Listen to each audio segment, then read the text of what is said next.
মানুহ পোৱাৰ কাৰণেহে তুমি এনেধৰণে সৎ চিন্তা সৎ ভাৱনা আমাৰ আগত প্ৰকাশ কৰিব পাৰিছা।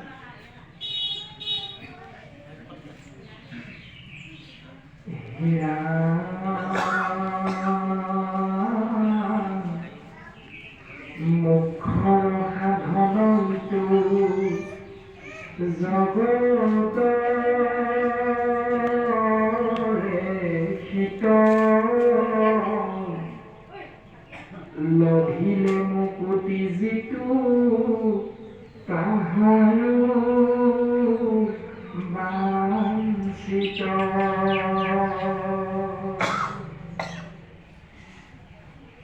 ইৰামে নাহি জ্ঞান যাৰ জাতি ধৰ্ম মাত্ৰ কৰে নিতে বলি বিশ্ব পাঞ্চ যজ্ঞ আচৰে উতাহাৰ শ্ৰুতজ্ঞ কথা আছে অসংখ্যাত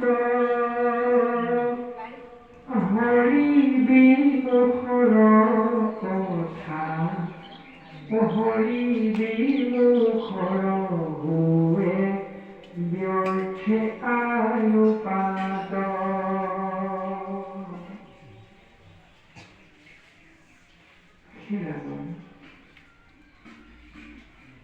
মুখৰ সাধন ইটো জগতৰে হিত। যি জীৱই মুক্তি লাভ কৰিছে সেই জীৱই বাঞ্ছা কৰে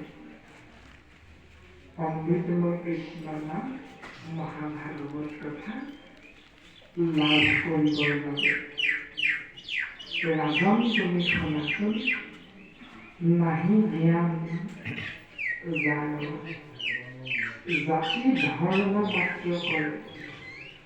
যি জীৱৰ জ্ঞান নাই জাতিগতভাৱে কেৱল ধৰ্ম কৰি থাকে। এই ধৰ্মৰ ভিতৰত কি সোমাই গ'ল? নিতে বলি বিশ্ব পাঞ্চ যজ্ঞ আশ্ৰয়। নিতে নিতে যি জীৱৰ জ্ঞান নাই সেই অজ্ঞানী জীৱই জাতিগতভাৱে কেৱল পাঁচটা যজ্ঞ কৰ্মহে কৰিব বিচাৰে প্ৰত্যেক মুহূৰ্ততে। এই কথাখিনি তুমি শুনাচোন হে ৰাজন। পদচন্দ্ৰই কৈছে তাহাৰৰ শ্ৰুতজ্ঞ কথা আছে অসংখ্যাতে হৰি বিমুখৰ হৈ ব্যৰ্থে আয়ু পাতে।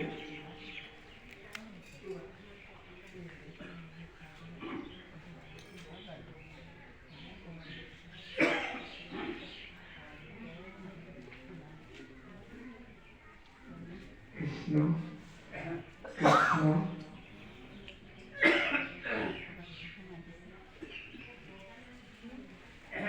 এতিয়া যি জীৱই আপুনি গৈ জন্ম হল এই ধৰাধামত মানে এই জগতত জীৱই আপুনি গৈ জন্ম গ্ৰহণ কৰিলে প্ৰত্যেক জীৱৰ পাঁচটা ঋণ মানে ধাৰ লাগি আহে বুলি শাস্ত্ৰই সিদ্ধান্ত দিছে। জন্ম হোৱা মাত্ৰকে পাঁচটা ঋণ আপোনাৰ মোৰ হৈ যায়।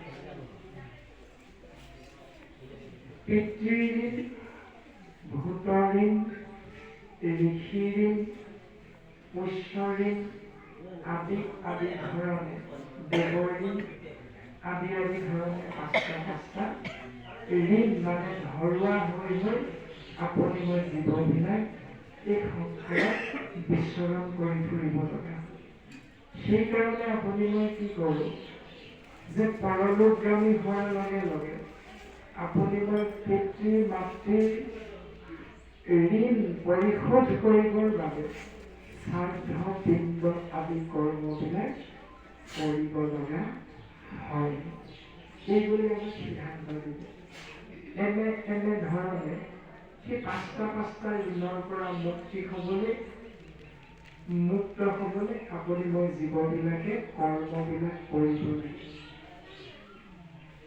নিতে বলি বিশ্ব পাঞ্চ যজ্ঞ আচৰে।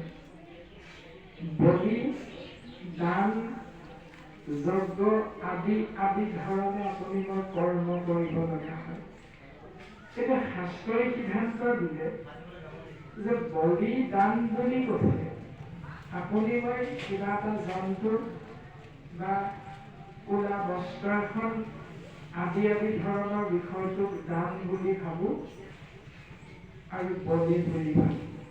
কিন্তু শাস্ত্ৰই সিদ্ধান্ত দিছে যে বলি নামৰ এজন ৰজাই ওচৰলৈ ভগৱন্ত পুৰুষে বামন ৰূপে অৱতাৰ ধাৰণ কৰি গৈছিল আৰু যাওঁতে